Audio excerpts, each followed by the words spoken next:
This program is supported by Echo Communications, a digitally integrated commercial printer and mailer located in New London, New Hampshire since 1997, with roots going back much further as the country press, AccuMail, and the home of the Kearsarge shopper.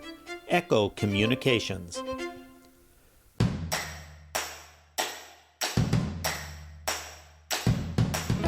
Welcome back to Yankee Chronicle. I'm your host, Abby Peel, coming to you from the First Baptist Church right here on Main Street in New London, a really historic staple of our community, and you can see it from all parts of town, which is fantastic. I'm now joined by Bob Messer, a longtime member and trustee of this church. Hi, Bob. Hi, Abby. I'm excited Glad to hear. To be here. Yeah, and I'm excited to hear about your story. 23 years, you told me that you've been a member of this church. Yes. With a little bit of a hiatus from a kid. Yes, I did.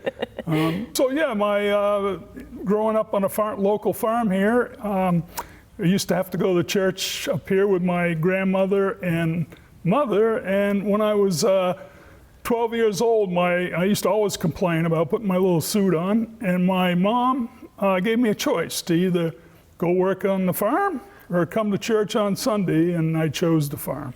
Came back in '99, and yep, that's my story. And not only are you a member of the church, but also a trustee. Tell us about what it means for being a trustee here. We take care of the financial piece of the church and then the physical structure of the church. Yes. And anything else that pops up, we're ready to go. It's a big undertaking to maintain the pristineness of this church and right. historic value too. Sure, and we have in 26, we have our 200th anniversary here. Wow. So 200 years of the original meeting house. Ooh, you got to start planning. Yeah, soon. Soon a party. So obviously it's no surprise we are still lingering with this COVID pandemic. Sure. And churches are one of those, sort of categories of our lives that we had to kind of figure out a way to still feel like we were part of a community. When COVID, in the height of it, you really had to back away from being in person.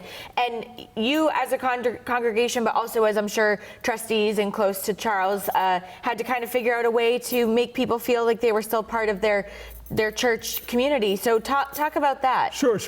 So it was great having the streaming capabilities. Yes, huge. Was huge. And so in the early days, Pastor Charles, they made a decision to continue on doing sermons. Dave Chase did some music, and it was great to be able to tune into that.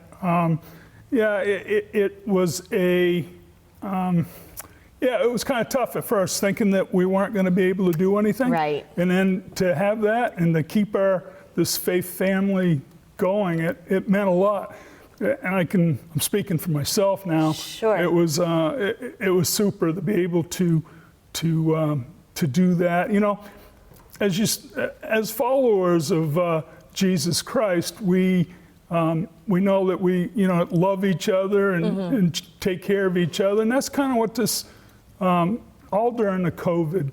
That's how that went. Between deacons making calls, Pastor Charles made calls. We little notes and cards were sent out to people, and it was it was great. And all the prayers. I don't think prayer is sometimes not appreciated as much, but we were all praying for each other, and right. It was that whole faith community. I actually think as a church family, we've grown stronger through the COVID. Yeah, interesting point too, because it was such a lonely time for so many people. Lonely if you were only stuck at home by yourself or just with a spouse or children or whatever it may be, because you couldn't go out and see those others that you enjoy being. Right. And also too, a lot of people were going through some really tough times, not only with COVID, but emotions, that sort of thing. Right. So it must have felt like a wonderful community to be a part of. Oh, it was. And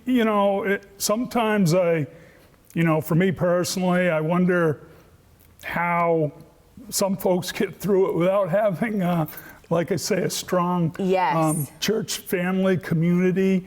And we reached out to each other, and that was the whole key. And I think as we moving forward, I really think our this faith family is stronger, and we're on the road to some good things, I think. I agree. You can kind of start to see the light at the end of the tunnel a little bit.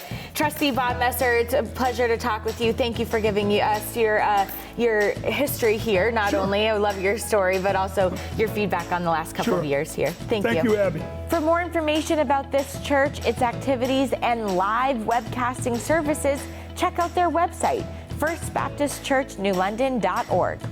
When we return, Cassie Lashir will tell us about Glean, an initiative to provide fresh produce and fruit to those in need in our area.